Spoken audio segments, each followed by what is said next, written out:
नमस्कार। श्री रामचरितमानस के इस एपिसोड में आप सभी का स्वागत है। आज हम जिस प्रसंग को समझने जा रहे हैं वह केवल राम कथा का वर्णन नहीं है, यह ज्ञान की यात्रा है, यह समझने की प्रक्रिया है और यह बताता है कि सत्य हमारे सामने होते हुए भी हमें क्यों नहीं समझ आता है, हमें क्यों नहीं दिखाई देता। ध्यान से सुनिए। जाग बलिक जो कथा सुहाई, भरद्वाज मुनि वरहि सुनाई, कहयु सोई संवाद बखानी, सुनहु सकल सज्जन सुख मानी। इसका सीधा अर्थ है, याज्ञवल्क्य मुनि ने जो सुंदर कथा भारद्वाज जी को सुनाई वही तुलसीदास जी करे, वही मैं भी कहूँगा। अब आप सब सज्जन उसे सुनकर आनंद ले। लेकिन यहाँ एक बहुत बड़ा सिद्धांत छुपा है। ज्ञान कभी भी अकेले उत्पन्न नहीं होता, वह परंपरा में चलता रहता है। आज के समय में हम सोचते हैं कि हम खुद सब कुछ जान गए, गूगल है, यूट्यूब है, किताबें हैं। लेकिन यह श्लोक कहता है ज्ञान का असली स्वरूप श्रवण में है, सुनने में है। और श्रवण भी ऐसा नहीं कि बस सुन लिया, बल्कि उस परंपरा से जुड़कर जिससे अनुभव, तप और समझ जुड़ी होती है। यही कारण है कि हमारे शास्त्रों में गुरु शिष्य परंपरा को इतना महत्व दिया गया। गुरु शिष्य को सुनाते थे, समझाते थे अपने अनुभव से। शंभु कहयूं यह चरित सुहावा, बहुरी कृपा करी उमहि सुनावा, सोई शिव काग भुसुंडहि दीन्हा, राम भगत अधिकारी चीन्हा। भगवान शिव ने यह कथा पहले पार्वती जी को सुनाई, फिर काग भुसुंड जी को। क्यों? क्योंकि उन्होंने उन्हें अधिकारी माना।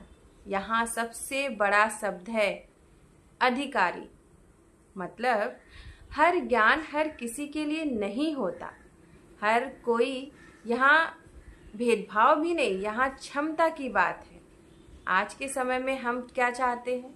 सब कुछ हमें तुरंत मिल जाए, बिना तैयारी के, बिना पात्रता के। लेकिन अगर किसी को गहरी बात समझनी है तो पहले खुद को उस स्तर तक उठाना पड़ेगा।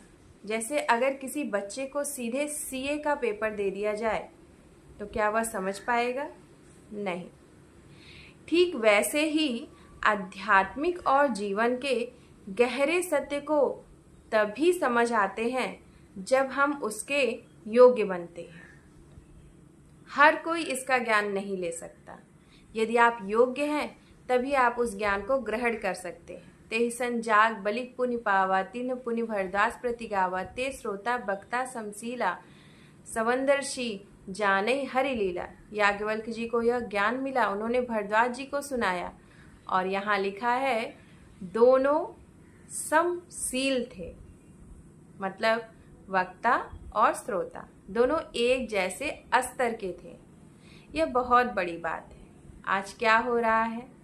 लोग सुनते नहीं, वे बस इंतजार करते हैं कि कब सामने वाला बोले और मैं जवाब दे दूं। और जो बोलते हैं वे भी समझाने के लिए नहीं, दिखाने के लिए बोलते हैं। इसलिए ज्ञान वहीं पर रुक जाता है। लेकिन यहाँ क्या कहा गया है?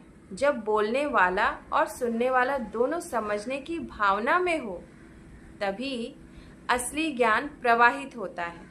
यहाँ एक और शब्द है, समदर्शी। मतलब जो हर चीज को संतुलित दृष्टि से देखता है, ना पक्षपात और ना ही अहंकार। आज के समय में सबसे बड़ी समस्या क्या है? हम चीजों को तटस्थ होकर देख ही नहीं पाते।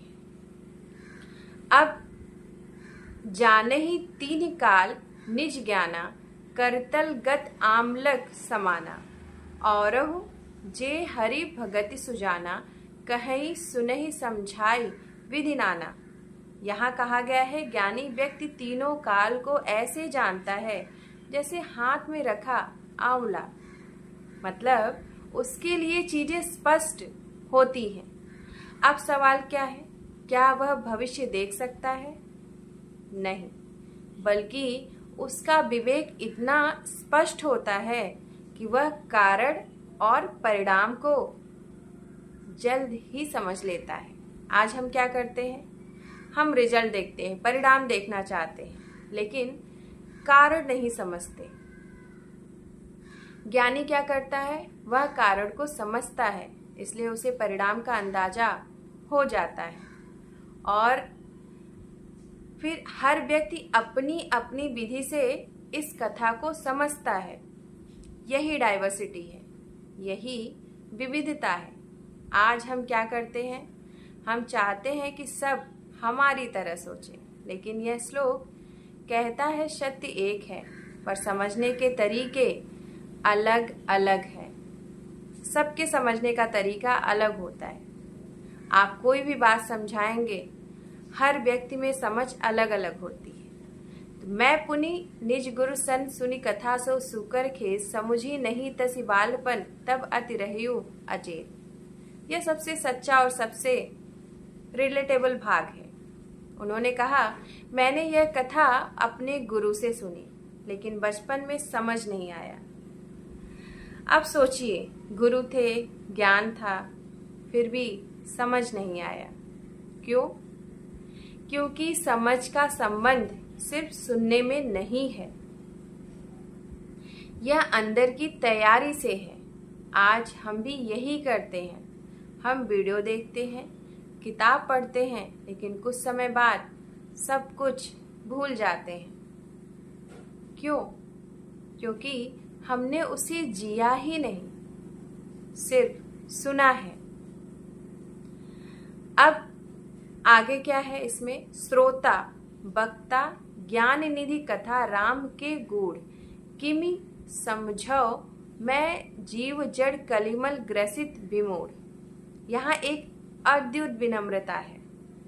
वह कह रहे हैं कि राम कथा बहुत गूढ़ है और उसके वक्ता श्रोता दोनों ज्ञानी हैं, लेकिन मैं तो एक अज्ञानी जीव हूँ, मैं कैसे समझूं?